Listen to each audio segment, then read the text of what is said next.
ورحمۃ اللہ وبرکاتہ۔ الحمد للہ وکفی وسلام علی عبادہ الذین اصطفی، اما بعد فاعوذ باللہ من الشیطان الرجیم، بسم اللہ الرحمن الرحیم۔ الذی خلق الموت والحیاۃ لیبلوکم ایکم احسن عملا وهو العزیز الغفور۔ وقال النبی صلی اللہ علیہ وسلم المتمسک بسنتی عند فساد امتی له اجر الشہید۔ صدق اللہ العظیم وصدق رسولہ النبی الکریم، ونحن علی ذلک لمن الشاہدین والشاکرین والحمد للہ رب العالمین۔ درود شریف پڑھیں۔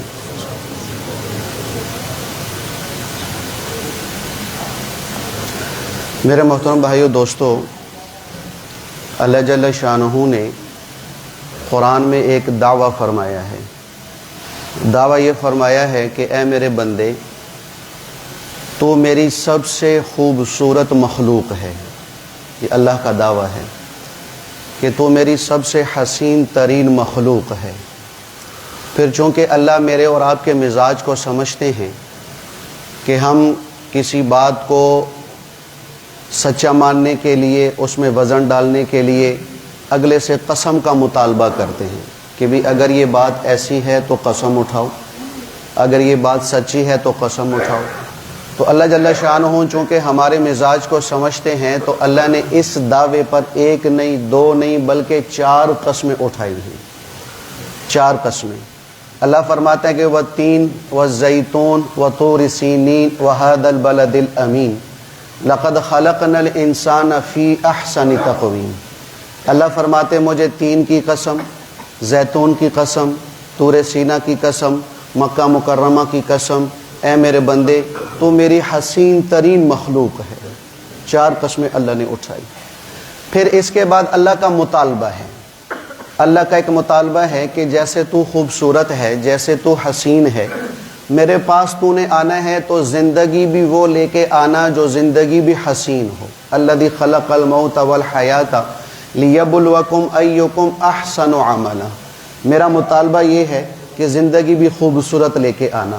تو جب تو میرا مطالبہ پورا کر دے گا تو میں تمہیں سب سے حسین ترین جگہ یعنی جنت عطا کر دوں گا۔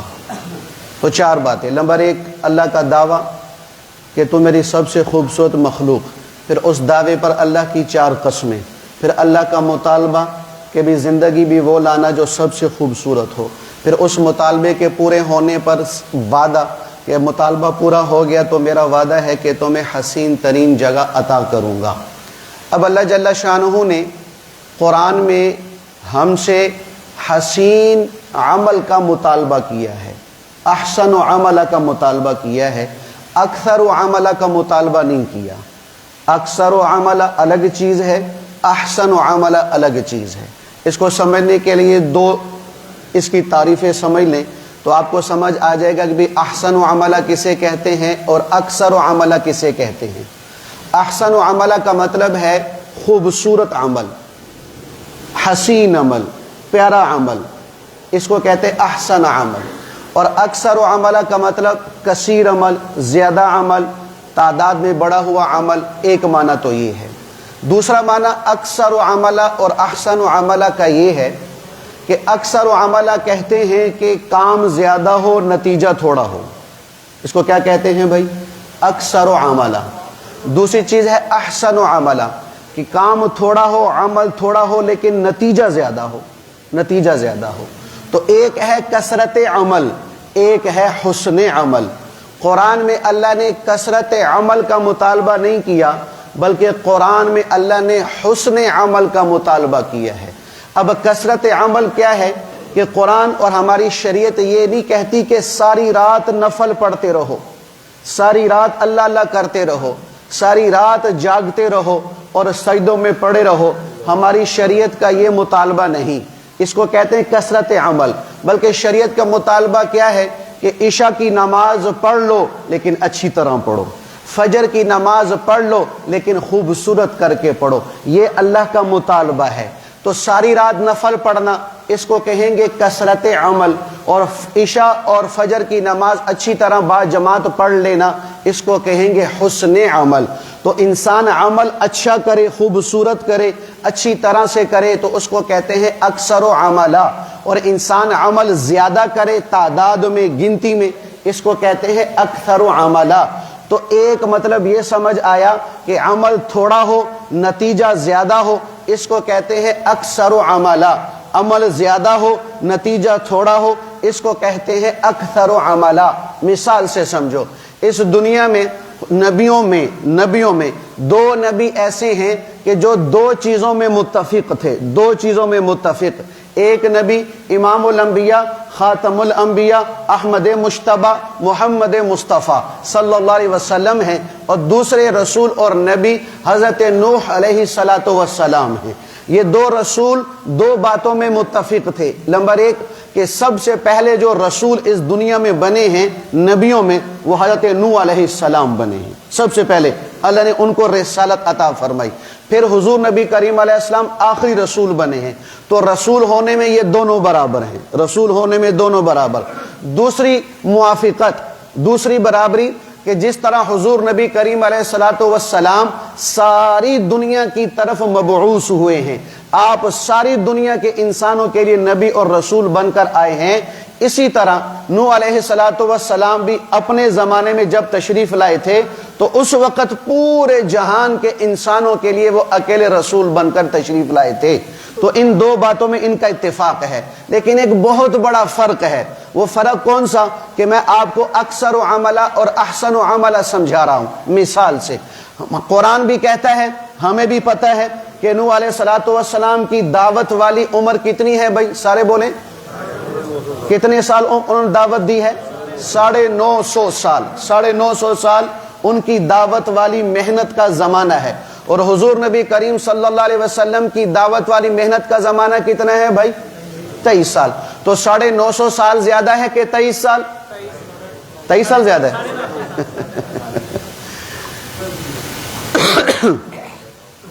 تو 950 سال کا زمانہ زیادہ، 23 سال کا زمانہ تھوڑا۔ لیکن اب ہم اگر نتیجہ دیکھیں، نوح علیہ السلام نے 950 سال دعوت دی، اس دعوت کے نتیجے میں مسلمان ہونے والے 3 روایتیں، 80، 82 یا 85، یہ اتنے لوگ مسلمان ہوئے۔ ہم 82 مان لیتے ہیں، درمیان والی روایت مانتے ہیں۔ تو 950 سال دعوت والی محنت ہے، نتیجہ کتنا ہے؟ 82 لوگ مسلمان ہیں۔ حضور نبی کریم علیہ السلام کی دعوت والی محنت کا جو عرصہ ہے وہ 23 سالہ ہے۔ تو 23 سالہ محنت کا نتیجہ کتنا ہے کہ آپ پر ایمان لانے والے، آپ کا کلمہ قبول کرنے والے، آپ کی صحابیت میں آنے والے، آپ کی بیعت کرنے والوں کی تعداد 1,24,000 ہے۔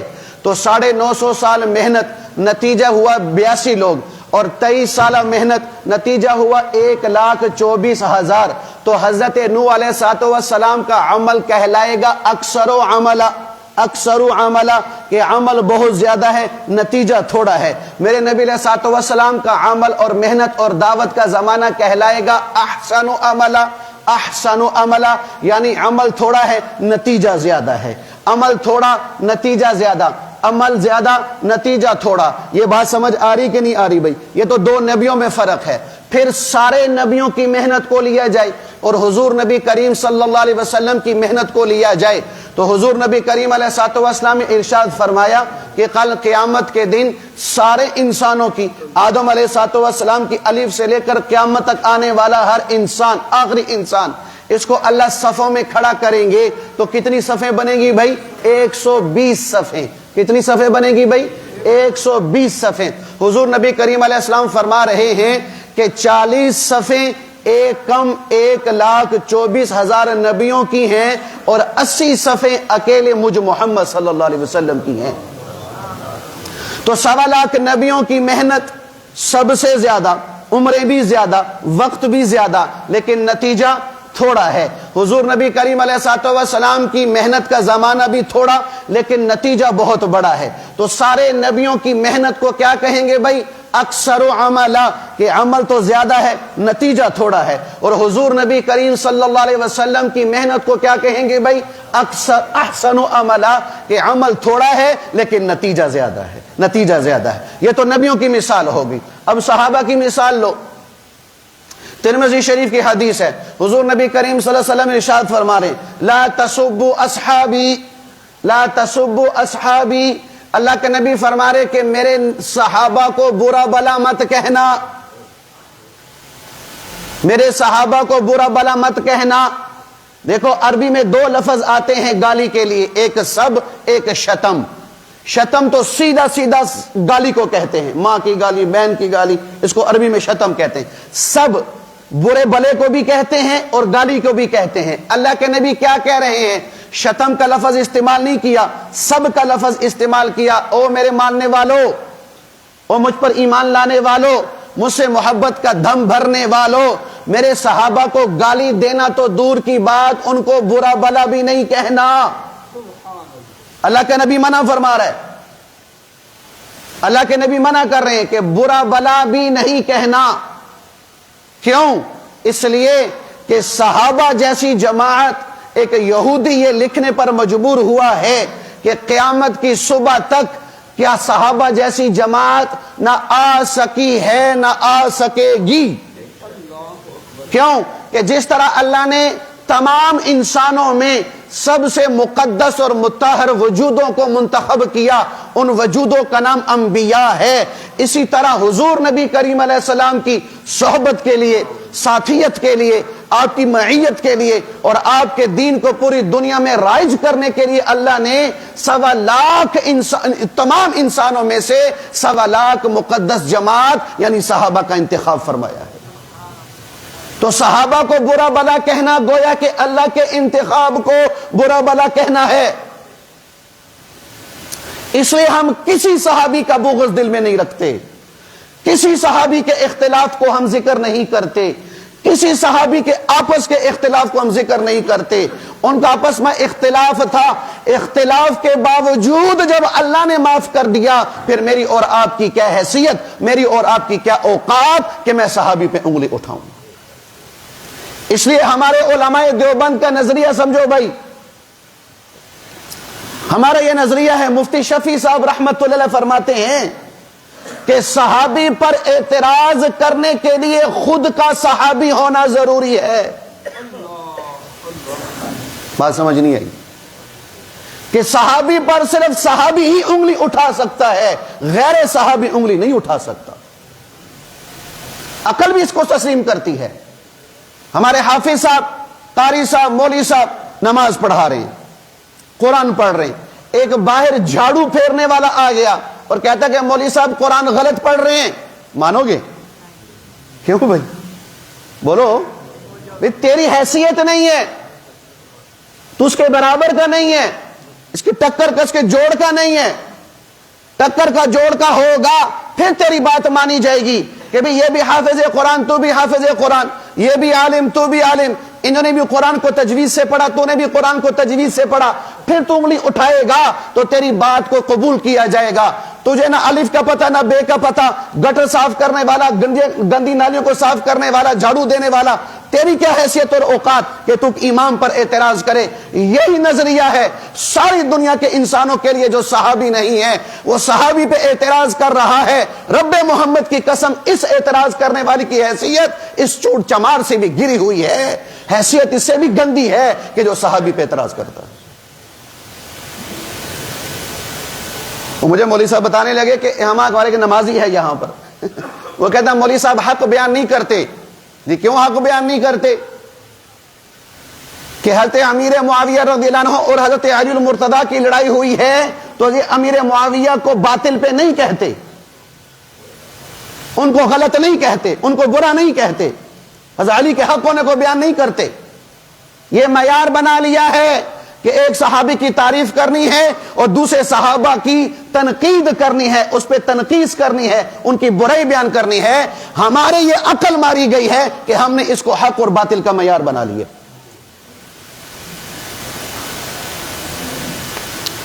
مجھے ایک سوال بھیجا دوست نے کہ ایک ساتھی نے سوال کیا کہ حضرت اگر آپ حضرت علی المرتضیٰ اور امیر معاویہ کے زمانے میں ہوتے تو آپ کس کا ساتھ دیتے؟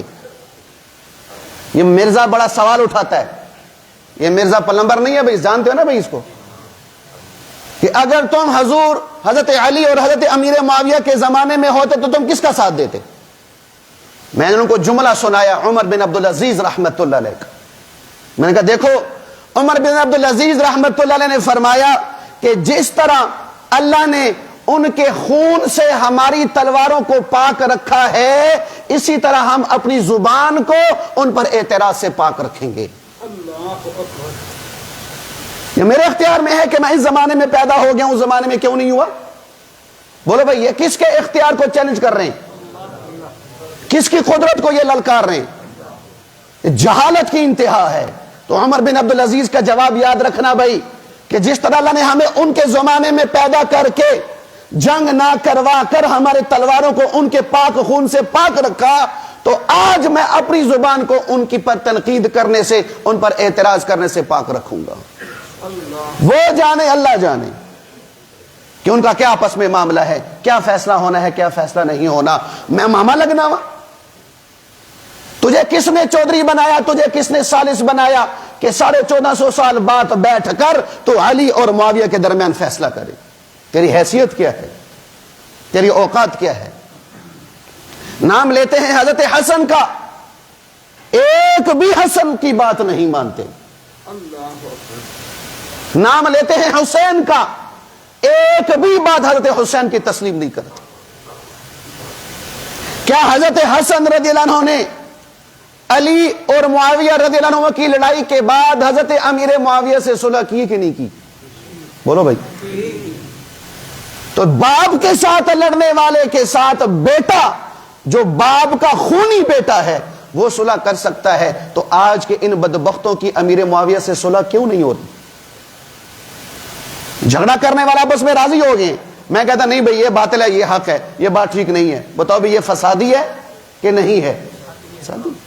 تو اس سے عرض کرو، اللہ کے نبی نے کیا فرمایا؟ لا تسبوا اصحابی، برا بلا نہیں کہنا، گالی بڑی دور کی بات. کیوں فرمایا اللہ کے نبی نے؟ لو انفق احدکم مثل احد ذهبا ما بلغ مد احدهم ونصیفہ. فرمایا تم میں سے ایک آدمی احد کا پہاڑ جو 7 میل میں ہے سونے کا ہو، سارا کا سارا اللہ کے راہ میں صدقہ کر دو. میرے صحابی نے جو 1 مٹھ یا آدھی مٹھ اللہ کے راہ میں صدقہ کیا ہوا ہے، تمہارے سونے کا پہاڑ میرے صحابی کے اس 1 مٹھ اور آدھے مٹھ کے اجر کو نہیں پہنچ سکتا. نبی کا فرمان. کیوں؟ دیکھو علماء دیوبند کا نظریہ. مولانا قاسم نانوتوی رحمت اللہ فرمایا کرتے تھے، لوگوں سارے دنیا کے نبیوں، رسولوں، ابدالوں، غوثوں، قطبوں، صحابیوں، تابعیوں، اماموں، ولیوں کے سجدے کو اکٹھے کر لو، لیکن میرے نبی کا جو سجدہ ہے وہ سب سے اعلیٰ ہے. قیامت کے دن میرے نبی کا ایک سجدہ کل انسان، کل نبی، کل سارے فرشتوں کے سجدوں پہ بھاری ہوگا. کیوں؟ کہ جو اخلاص میرے نبی کے سجدے میں ہے، کائنات کے کسی انسان کے سجدے میں وہ اخلاص نہیں ہے. اسی طرح صحابی کا کوئی عمل، دینی شرعی عمل، چاہے تھوڑا ہی کیوں نہ ہو، سارے دنیا کے امتیوں کے عمل کو اکٹھا کر لو، اللہ کی قسم سارے دنیا کے امتیوں کا عمل ایک صحابی کے چھوٹے سے عمل کو نہیں پہنچ سکتا. کیوں؟ کہ جو اخلاص صحابی کے عمل میں ہے وہ کائنات میں کسی امتی کے عمل میں نہیں ہے. دلیل یہی حدیث ہے. 1 مٹھ بڑا ہے کہ احد پہاڑ بڑا ہے، پھر وہ بھی سونے کا، اور ادھر انہوں نے گندم دے دی، چاول دے دی، آٹا دے دیا. تو یہ گندم، چاول، آٹا سونے کے پہاڑ سے بڑا ہوا ہے. تو بتاؤ بھئی اب ہمارا عمل زیادہ ہے کہ تھوڑا ہے؟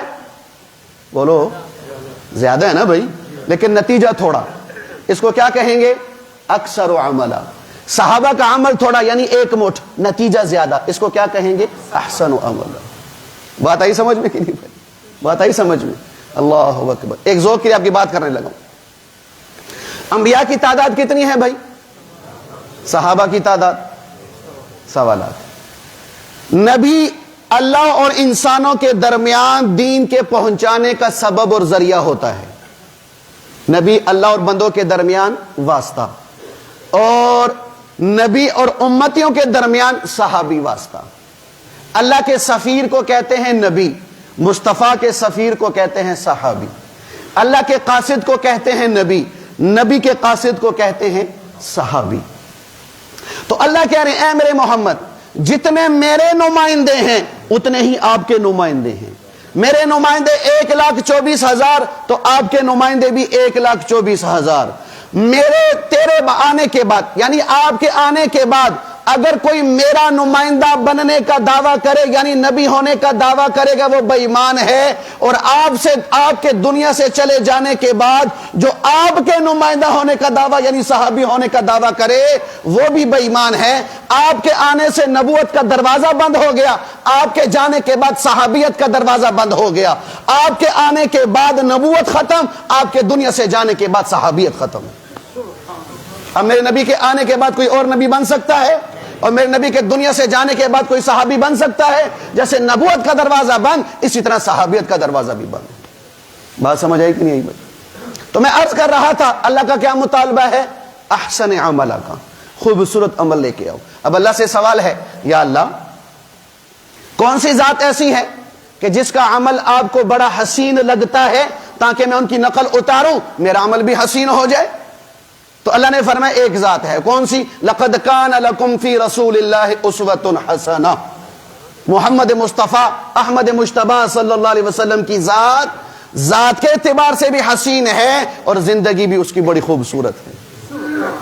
دیکھو اللہ نے یہاں پر نا قرآن میں کیا فرمایا؟ لقد کان لکم فی رسول اللہ اسوۃ حسنہ کہا ہے، اسوۃ جمیلہ نہیں کہا، اسوۃ حسنہ کہا ہے.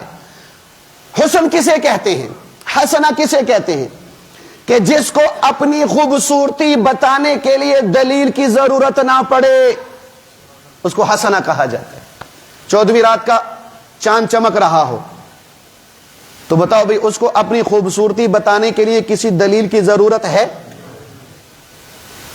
جو بھی دیکھتا ہے تو بے ساختہ کہتا ہے سبحان اللہ کتنا خوبصورت ہے.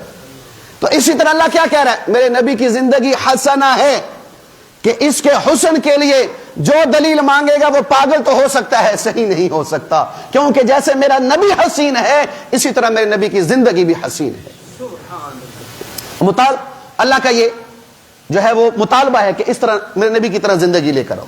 میرے نبی کی خوبصورتی، اوہو بڑے بڑے کافر جنہوں نے اللہ کے نبی کو دیکھے بغیر قسمیں اٹھا رکھی تھی، کانوں میں روئیاں ڈال دی تھی، اپنی آنکھوں پہ پٹیاں باندھنے کے لیے تیار تھے کہ جس کے بارے میں ہمیں بتایا جا رہا ہم اس محمد کو نہ دیکھ سکیں. لیکن رب محمد کی قسم جب میرے نبی کے چہرے پر نگاہ پڑی ہے تو بے ساختہ دل نے کہا ہے کہ نبی اگر ہے تو یہی ہے، کیونکہ جھوٹا نبی نہیں ہو سکتا.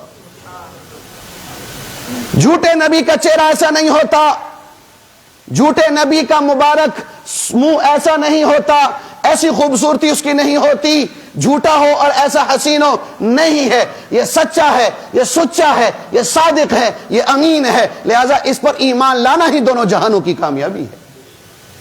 صحابہ ایمان لائے ہیں، کئی صحابہ صرف میرے نبی کا حسن دیکھ کر. دیکھو علامہ قرطبی رحمۃ اللہ نے عجیب بات لکھی ہے. وہ فرماتے ہیں اگر اللہ کے نبی کے حسن کے 100 حصے کیے جائیں نا، اللہ کے نبی کی خوبصورتی کے 100 حصے کیے جائیں تو 99 حصے اللہ نے پردے میں رکھے ہیں، یعنی چھپا کے رکھا ہوا. صرف ایک حصہ حسن کا اللہ نے دنیا میں ظاہر فرمایا. کیوں؟ کہ دنیا میں کوئی ایسا کلیجہ نہیں تھا جو میرے نبی کے 100% حسن کو برداشت کر سکتا. کلیجے پھٹ جاتے، کلیجے پھٹ جاتے. اللہ نے ایسا حسن دیا میرے نبی پاک صلی اللہ علیہ وسلم.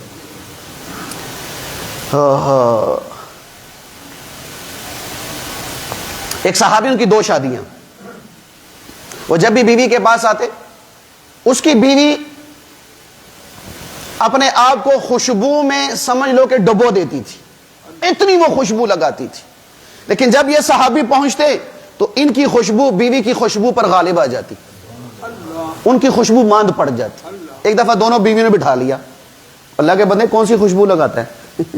ہم تو نہا لیتی ہیں خوشبو میں، لیکن جب تو ہمارے قریب آتا ہے تو تیری خوشبو ہم پہ غالب آ جاتی ہے. کہا تم نہاؤ نہیں، 24 گھنٹے خوشبو کا ڈرم بھی اپنے پاس رکھو، تم میری خوشبو کا مقابلہ نہیں کر سکتی. کہا وہ کیوں؟ کہا گرمیوں کے دن تھے، میرے جسم پر پت نکلی ہوئی تھی، پت، تو میرا جسم جل رہا تھا. میں حضور نبی کریم علیہ الصلوۃ والسلام کے پاس آیا اور عرض کی یا رسول اللہ تکلیف ہے، اس کے لیے کوئی آرام، کوئی دعا فرما دے. میں نبی نے فرمایا کپڑا ہٹاؤ. میں نے اپنی کمر سے کپڑا ہٹایا، حضور نے اپنا دست مبارک میرے جسم پر پھیرا ہے.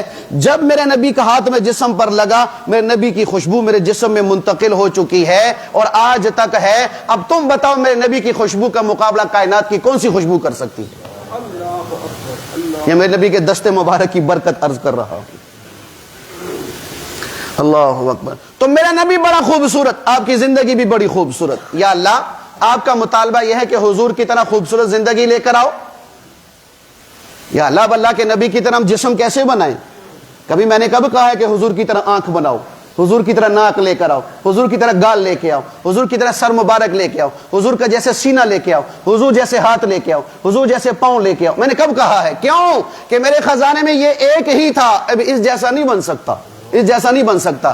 اللہ کا مطالبہ یہ ہے کہ میرے نبی نے جو عمل کیا اور تمہیں دیا ہے وہ عمل اختیار کرو کہ میرے نبی کا عمل خوبصورت ہے، تم عمل پر آؤ گے تم بھی خوبصورت ہو جاؤ گے، میرا مطالبہ پورا ہو جائے گا اور میں تمہیں اپنا وعدہ پورا کر کے جنت میں اعلیٰ جگہ دے دوں گا.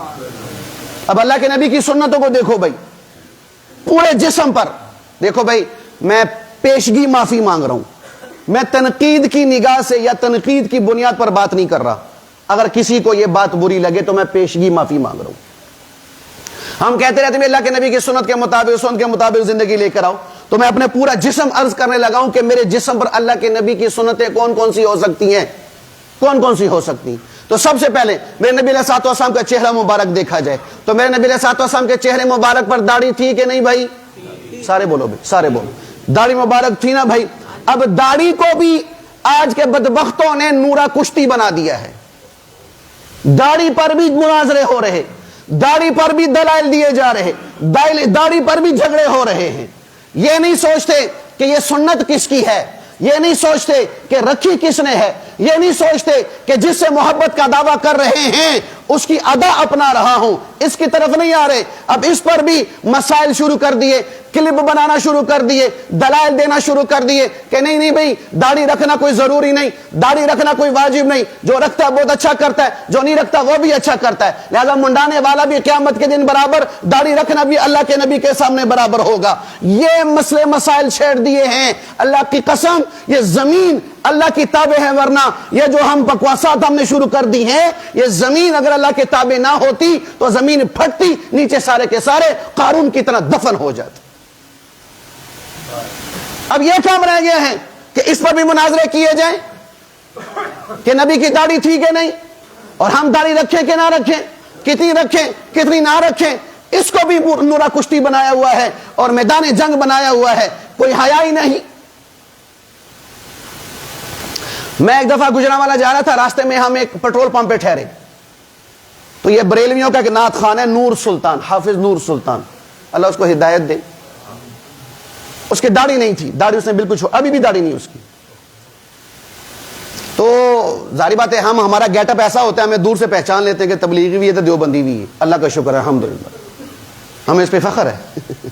دور سے پہچانے جاتے ہیں. تو آتے ساتھ ہی کہنے لگا بھی آپ کا تعلق دیوبند سے. میں کہا الحمدللہ. کہ آپ میں عشق کا وہ جو ہوتی نا جھلک وہ آپ میں بہت کم ہے. میں جی کون سی عشق کی؟ کہا حضور سے صلی اللہ علیہ وسلم. پھر اس نے 2-4 باتیں الٹی سیدھی کی، میں نے اس کا جواب نہیں دیا. میں نے کہا جی آپ کو حضور سے محبت ہے؟ کہا جی ہاں. میں کہا آپ کے چہرے پہ تو حضور کی سنت نہیں آ سکی آج تک، اور لوگوں کو حضور کی نعتیں سنا رہے. کیا کر رہے؟ حضور کو، لوگوں کو حضور صلی اللہ علیہ وسلم کی نعتیں سنا رہے. نعت کا کیا مطلب ہوتا ہے؟ حضور کی تعریف. لوگوں کو حضور کی تعریف سنا رہا ہے اور خود حضور کی نقل نہیں اتار رہا. وہ مجھے کیا کہنے لگا ہے؟ مجھے کہنے لگا سنو، کہنا مولوی صاحب آپ دیوبندی ہم بریلوی، آپ کے نزدیک واجب ہوگی، ہمارے نزدیک واجب نہیں ہے. میں نے کہا جی میری 8 سال کی تحقیق ہے، میں بھی حنفی ہوں آپ بھی حنفی ہیں، ہم دونوں حنفیوں کو فالو کرتے ہیں. امام ابو حنیفہ کا فتویٰ دیکھ لو، لیکن اس کو چھوڑو. میں کہا عشق بھی کوئی چیز ہے کہ نہیں؟ محبت بھی کوئی چیز ہے کہ نہیں؟ دعویٰ کرتے حضور سے محبت کا اور نقل اتارنے کو تیار نہیں ہو، یہ کیسی محبت؟ یہ کیسا عشق ہے؟ یہ غالباً 4 صدے میں ہماری تشکیل تھی، مفتی صاحب ہمارے ساتھ تھے، وہاں پہ ایک بزرگ تھے، ان کی یہ عادت تھی کہ ان کی مجلس میں کوئی داڑھی کٹا اٹھ کے نعت پڑھتا تھا نا، فوراً ڈانٹ دیتے تھے، بیٹھ جا تو جھوٹا ہے، بیٹھ جا نیچے۔ حضور کی شکل اختیار کرنے کو تیار نہیں، حضور کی نعتیں سناتا ہے، جھوٹ بولتا ہے، نیچے بیٹھ جا، اس کو بٹھا دیا کرتے تھے۔ تو بھائی سنو، داڑھی رکھنا واجب ہے، کیا ہے بھائی؟ واجب ہے، واجب۔ واجب کو جان بوجھ کر چھوڑنے والا سزا کا مستحق ہے، مجرم ہے، اگرچہ کافر نہیں ہوتا لیکن مجرم ہے، قیامت کے دن سزا ملے گی۔ دلیل اٹھاؤ، قرآن کیا کہتا ہے؟ وما آتاکم الرسول فخذوا وما نہاکم عنہ فانتہوا، جو نبی تمہیں دے اس کو لے لو، جسے منع کرے اس سے رک جاؤ۔ اب نبی نے کیا دیا ہے؟ نبی نے کیا دیا؟ اٹھاؤ بخاری شریف کتاب اللباس 2862 نمبر حدیث ہے، اللہ کے نبی کا فرمان ہے کہ مونچھیں کٹاؤ، داڑھی بڑھاؤ۔ نبی نے دیا کہ نہیں دیا عمل؟ مونچھیں کٹاؤ، داڑھی بڑھاؤ، یہ میرے نبی کا عمل ہے، یہ میری نبی کی سنت ہے۔ بخاری شریف میں جیسے عرض کر دیا، دوسری حدیث اٹھاؤ 5553 نمبر حدیث، حضرت عبداللہ بن عمر فرماتے ہیں کہ حضور نے ارشاد فرمایا خالف المشرکین، کہ مشرکین کی مخالفت کرو۔ کس طرح مخالفت کریں؟ کہ مشرکین مونچھیں رکھتے ہیں، داڑھی نہیں رکھتے، تو مونچھیں کٹاؤ اور داڑھی کو بڑھاؤ، یہ تمہاری مخالفت ہوگی مشرکین کے ساتھ۔ علماء نے اس پر یہ بات لکھی ہے کہ بھئی اللہ کے نبی کے اس حکم سے، یہ امر ہے، امر حکم ہے، تو حکم واجب کرنے کے لیے آتا ہے، تو علماء نے لکھا کہ داڑھی رکھنا واجب ہے۔ اور اس پر سب سے بڑی دلیل 1.25 لاکھ نبیوں کا اجماع، 1.25 لاکھ صحابہ کا اجماع ہے، کسی ایک نبی نے، کسی ایک صحابی نے نہ داڑھی کٹوائی ہے نہ داڑھی منڈوائی ہے۔ کوئی ایک صحابی داڑھی منڈا دکھا دو، کوئی ایک صحابی شیف کرنے والا دکھا دو، رب محمد کی قسم جو کہو گے وہ دوں گا، جو چور کی سزا وہ موری سزا، نہیں دکھا سکتے۔ ایک عمل پر سارے صحابہ عمل کر رہے، سارے اولیاء عمل کر رہے، سارے تابعین تبع تابعین عمل کر رہے، اور آج تک بزرگان دین اور علماء کرام اس پہ عمل کر رہے ہیں، یہی تو اس عمل کے اجماعی ہونے کی دلیل ہے۔ اور ہمارے ہاں اجماع بھی سب سے بڑی دلیل ہے کسی بات کو ثابت کرنے کے لیے، یہاں تک کہ عقیدہ ثابت کرنے کے لیے بھی ہمارے ہاں اجماع بہت بڑی دلیل ہے۔ اب داڑھی کتنی رکھنی ہے بھئی، اس پر بھی پھڈے، چلو بھئی داڑھی ہم رکھ لیتے ہیں، اب رکھنی کتنی ہے اس پر بھی پھڈے۔ اب کسی نے تو چھوڑ دی ہے، بالکل جائی جا رہی ہے، نہ آگے سے پتہ نہ پیچھے سے پتہ، اللہ معاف فرمائے، کہ داڑھی ایسی ہو جاتی ہے کہ دیکھ کر گھن آتی ہے، اللہ معاف فرمائے، کہ نہیں بھی ایسی داڑھی اگر یہ سنت ہے ہم نہیں رکھتے۔ موٹر سائیکل چلا رہا ہوتا ہے تو سر کے اگر بال ہیں اور داڑھی کے بھی بال ہیں تو 4 گتیں بنی ہوتی ہیں، سر کی 2 گتیں اور داڑھی کی بھی 2 گتیں۔ میں نے خود ایسے لوگوں کو دیکھا ہوا ہے، ایک داڑھی ادھر جا رہی ہے، ایک داڑھی ادھر جا رہی ہے۔ بتاؤ بھی اس سنت کو دیکھ کر لوگ سنت کو رکھیں؟ داڑھی اور سنت کو اس طریقے سے رکھو اور سجاؤ کہ اگلے کو اس سنت سے محبت پیدا ہو، رکھنے کا شوق پیدا ہو، نہ کہ اس کو اس سنت سے نفرت پیدا ہو۔ اب داڑھی کتنی رکھنی ہے؟ ترمذی شریف کی حدیث ہے، کان رسول اللہ صلی اللہ علیہ وسلم یاخذ من لحیتہ من عرضها وطولها، کہ حضور نبی کریم علیہ السلام اپنی داڑھی کی لمبائی سے اور چوڑائی سے تھوڑا تھوڑا بال کاٹ لیا کرتے تھے، بال کاٹ لیے کرتے تھے۔ اب کتنے بال کاٹتے تھے؟ دیکھو داڑھی کے بارے میں جتنی بھی روایات ہیں اکثر عبداللہ ابن عمر رضی اللہ عنہما سے ہیں، اکثر روایتیں داڑھی کی انہی سے ملتی ہیں۔ اب اللہ کے نبی نے داڑھی رکھی، کتنی رکھی؟ کسی حدیث میں نہیں آتا کہ کتنی رکھی۔ اب یہ ہمیں کون بتائے گا بھائی کہ کتنی رکھی؟ بولو کیوں؟ صحابہ حضور کے چشمدید گواہ ہیں، حضور کو دیکھنے والے ہیں، تو حضور کا ہر عمل صحابی نے اختیار کیا۔ اور تمام صحابہ میں سب سے زیادہ سنت کا اہتمام کرنے والا، سارے صحابہ سنت کا اہتمام کرتے تھے بھائی، سارے صحابہ، لیکن سب سے زیادہ حضور کی سنتوں کا اہتمام کرنے والے عبداللہ ابن عمر رضی اللہ عنہما ہیں۔ سب سے زیادہ انہوں نے سنت کا اہتمام کیا، کیونکہ بعض چیزیں حضور کی وہ جو سنت کے طریقے پہ میرے نبی نے نہیں کی، اللہ کی طرف سے ہو گئی یا اللہ کے نبی نے طبیعتاً کر دی، حضرت عبداللہ بن عمر نے وہ بھی نہیں چھوڑی۔ اکثر میں مثال دیتا ہوں، حضرت عبداللہ بن عمر اور ان کے ایک شاگرد حضرت نافع راستے سے جا رہے تھے، ٹھوکر لگی، شاگرد نے کہا استاد جی یہاں تو کوئی چیز نہیں پڑی ہوئی، نہ پتھر ہے نہ گڑا ہے، کیوں ٹھوکر کھائی؟ کہ نہیں، ایک دفعہ میں حضور نبی کریم علیہ الصلوۃ والسلام کے ساتھ جا رہا تھا، حضور نے یہاں ٹھوکر کھائی، میرا دل بھی یہاں سے ٹھوکر کھائے بغیر گزرنے کو نہیں چاہ رہا تھا۔ اگر وہ ٹھوکر نہ کھاتے تو کافر ہو جاتے؟ بولو بھائی، تو وہ تو قدرتاً ہوگی، اللہ کی طرف سے معاملہ ہو گیا، عبداللہ بن عمر نے وہ بھی نہیں چھوڑی۔ تو عبداللہ بن عمر کا کیا طریقہ کار تھا؟ بخاری شریف کی حدیث ہے کتاب اللباس میں، حضرت عبداللہ بن عمر فرماتے ہیں کہ حضور نبی کریم علیہ السلام نے ارشاد فرمایا کہ مشرکین کی مخالفت کرو، مونچھیں کٹاؤ، داڑھی بڑھاؤ۔ پھر حضرت عبداللہ بن عمر کیا کرتے؟ جب حج عمرے کے لیے جاتے اپنی داڑھی کو پکڑتے، ایک مشت سے جو بال بڑھ جاتا اسے کاٹ لیا کرتے تھے۔ تو پتہ یہ چلا کہ داڑھی کی سنت، حضور کی سنت یہ ہے کہ کم از کم ایک مشت ہونی چاہیے، ایک مشت سے کم وہ داڑھی تو نہیں ہو سکتی، شیف کا بڑھانا کہہ سکتے ہیں کہ شیف بڑی ہوئی ہے، یہ داڑھی نہیں ہے، یہ داڑھی نہیں ہے۔ پھر ایک مٹھ سے زیادہ رکھنے کی بھی اجازت ہے، لیکن کتنی رکھنی ہے یہ ہر انسان کی جسامت کے اعتبار سے ہے، اور رکھو اس انداز سے کہ سنت کو دیکھ کر سنت کی محبت دل میں آئے، سنت کی نفرت دل میں نہ آئے۔ غیر مقلدین کی طرح ناف کے نیچے داڑھی نہ جا رہی ہو بھائی، الفاظ میں کہہ رہا ہوں کہ بھائی چھوڑ دو بھائی، جان دو سکھا دی طرح، نعوذ باللہ۔ داڑھی سنت، اور سنت کو کیا کرنا ہے بھائی؟ اس طریقے سے لانا ہے کہ بھی دیکھنے والے کو کیا ہو؟ محبت ہو۔ بات سمجھ آ رہی کہ نہیں آ رہی بھائی؟ تو میرے نبی کا چہرہ مبارک داڑھی سے سجا ہوا تھا، میرے نبی کی سنت۔ دیکھو دنیا کی جتنی بھی سنتیں ہیں میرے نبی علیہ الصلوۃ والسلام کی، وہ ساری دنیا میں رہ جائیں گی، قبر میں صرف یہ ایک سنت ہے جو ساتھ جاتی ہے، صرف ایک سنت ہے جو ساتھ جاتی ہے۔ جنت میں کسی کی بھی داڑھی نہیں ہوگی، جردن مردن حدیث میں آتا ہے، جردن سارا جسم چاندی کی طرح پاک، مردن چہرہ بھی بالکل چاندی کی طرح پاک، بال نہیں ہوں گے۔ لیکن جنت میں بھی دو نبی ایسے ہیں کہ ان کو بھی اللہ داڑھی ہی سے دیکھنا چاہتا ہے، داڑھی کے بغیر نہیں دیکھنا چاہتا، ایک ابراہیم خلیل اللہ اور ایک محمد رسول اللہ صلی اللہ علیہ وسلم۔ ایک طرف ہم دعویٰ کرتے ہیں یا رسول اللہ آپ سے کوئی حسین نہیں، اور دوسری طرف حضور کے داڑھی نہیں اپناتے، دعویٰ جھوٹا ہے کہ سچا ہے؟ مولانا زکریا صاحب رحمت اللہ علیہ فرمانے لگے، ایک دفعہ میں سوچ میں پڑا ہوا تھا کہ انسان کا کون سا ایسا گناہ ہے کہ جو عبادت کے دوران بھی وہ گناہ کما رہا ہے، یہاں تک کہ بیت اللہ کا طواف بھی کر رہا، گناہ بھی چل رہا ہے۔ فرمایا وہ داڑھی منڈانا۔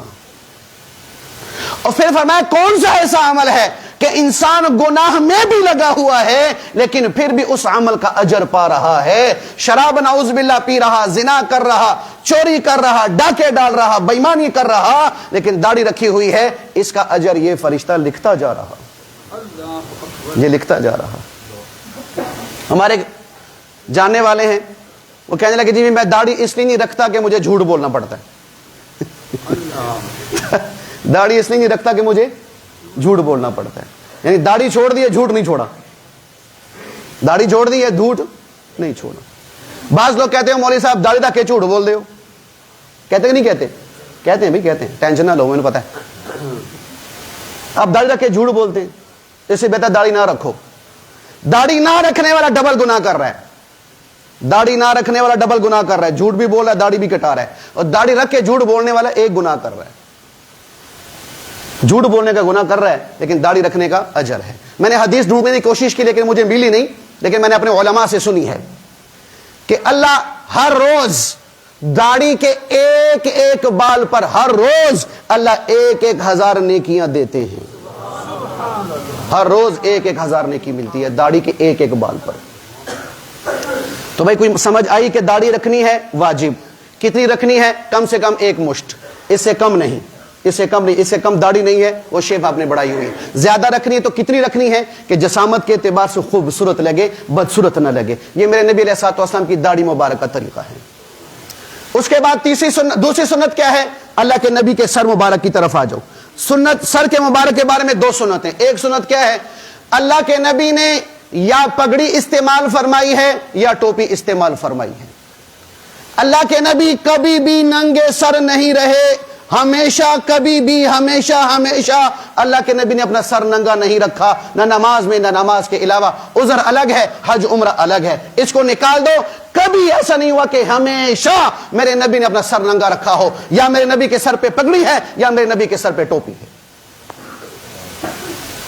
ننگے سر بھی کوئی عزت ہے؟ معذرت کے ساتھ ہمارے استاد جی ابھی حیات محمد القیوم نیازی صاحب، کبھی میرے پاس ایک آدمی آیا، وہ کہنے لگا مولوی صاحب میری گل دا اعتبار کرو. یہ کیوں کرا؟ میں مچھا رکھی نے. کیا کہہ رہا ہے؟ میری بات کا اعتبار کرو. بھی کیوں کروں؟ میں مچھا رکھی نے. تو ننگے سر بھی کوئی عزت ہے بھائی؟ کوئی عزت نہیں. اس لیے بھائی سر اپنا ڈھانپ کے رکھو. اور یہ جو کہتے ہیں کہ اللہ کے نبی نے ہمیشہ ننگے سر رکھا، واللہ باللہ تاللہ ایک حدیث لے کے دے دو مجھے. صرف ایک حدیث لے آؤ جس میں یہ لکھا ہو کہ حضور نے ہمیشہ اپنا سر ننگا رکھا ہو، چاہے ضعیف ہی ہو. جاؤ، چھوٹا تمہیں. وہ گدھا نہیں، گدھا گدھے کی مثال، گدھے کی کمر پر جتنا مرضی وزن رکھ دو نہیں ہلتا. جو اس کے سر پہ کچھ رکھو گے نا فوراً سر ہلا دے گا، چھوڑ دے گا تھلے. بات سمجھ آئی؟ چلو جو سمجھ گئی اچھی بات ہے، جو نہیں سمجھے پھر بھی اچھی بات ہے. تو اللہ کے نبی نے کبھی ہمیشہ سر ننگا نہیں رکھا. سمجھ آ گئی بھائی؟ یہ سر کی ایک سنت. دوسری سنت سر کے بالوں کے بارے میں. سر کے بالوں کے بارے میں تین طریقے ہیں بھائی، تین طریقے ہیں. یا ٹنڈ کرو مکمل، یا زلفیں رکھ لو. پھر زلفوں کی بھی تین حدیں ہیں. لما وفرا جمعہ، اللہ کے نبی نے کان کی لو تک بال رکھے، یہ گردن تک بال رکھے اور کندھے تک بال رکھے. مستقل اللہ کے نبی کی سنت کہ اللہ کے نبی کان کی لو تک بال رکھتے تھے اور گردن تک بھی آ جاتے تھے. کندھے تک تب ہوتے جب کٹاتے نہیں، یا جب لمبے سفر میں ہوتے بال بڑھ جاتے تو پھر واپس آ کے اللہ کے نبی کٹا لیا کرتے تھے. یہ دو طریقے، یا ٹنڈ کرو یا زلفیں رکھو. اب ہر کوئی ٹنڈ نہیں کروا سکتا، ہر کوئی زلف نہیں رکھ سکتا. تو پھر تیسری سنت کیا ہے؟ تیسری سنت یہ ہے کہ اپنے سر کے بالوں کو چاروں طرف سے برابر رکھو.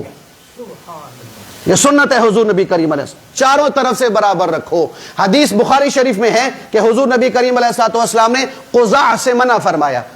قزاع کیا ہوتا ہے؟ فرمایا قزاع یہ ہے کہ سر کے کہیں سے بال کاٹنا، کہیں سے چھوڑ دینا، کہیں سے چھوٹے کروانا، کہیں سے بڑے کروانا. جیسے یہ فوجی کٹ ہو گیا، خنزیر کٹ ہو گیا، کتا کٹنگ ہو گیا، یہ ساری اس میں شامل ہیں. یہ سنت کے مطابق نہیں، یہ ساری سنت کے خلاف اور حرام کٹنگ ہے بھائی. یہ سب حرام کٹنگ ہے.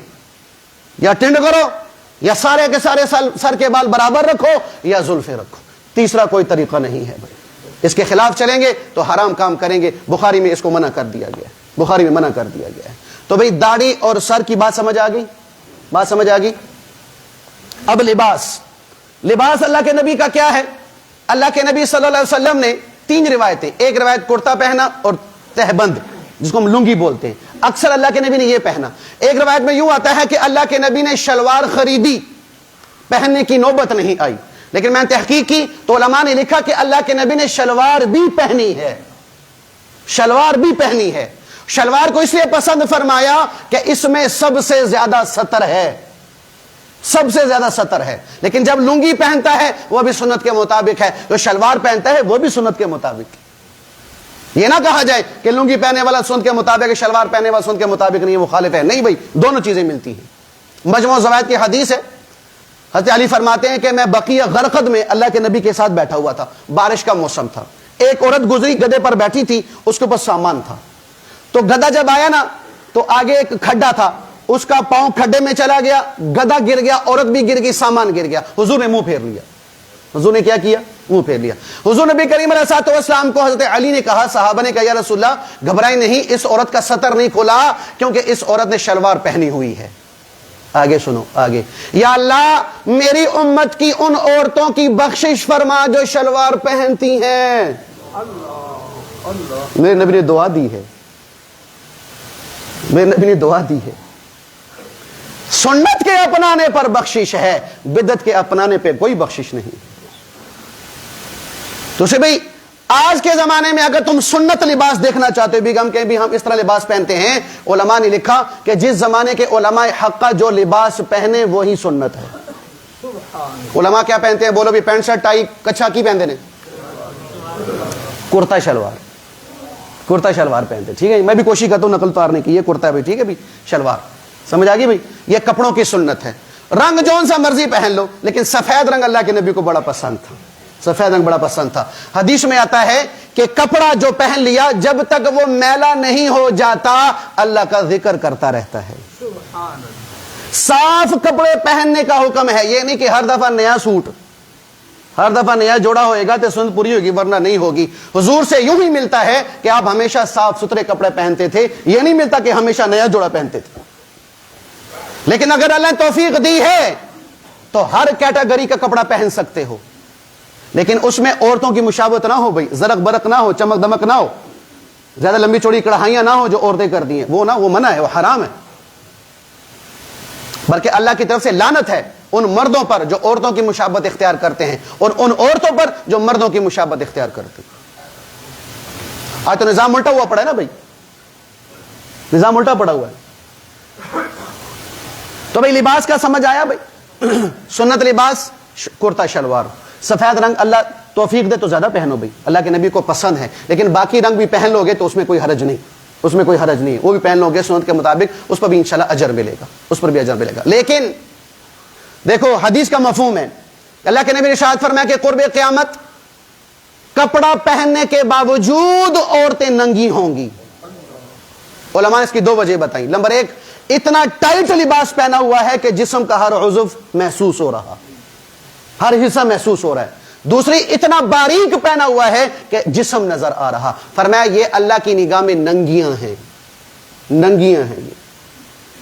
معراج کی رات حضور پاک علیہ الصلوۃ والسلام نے ایک عورتوں کی جماعت پہ گزر ہوا، دیکھا ان کو سینے کے بل لٹکایا ہوا ہے، سینے پہ کنڈیاں ڈال کر نیچے جہنم میں آگ اس کو لٹکایا ہوا ہے۔ یا رسول اللہ آپ کو پتہ یہ کون کا؟ نہیں، یہ آپ کی بے پرد امت کی عورتیں ہیں جو بے پرد ہو کر غیر محروموں کے سامنے آیا کرتی تھی۔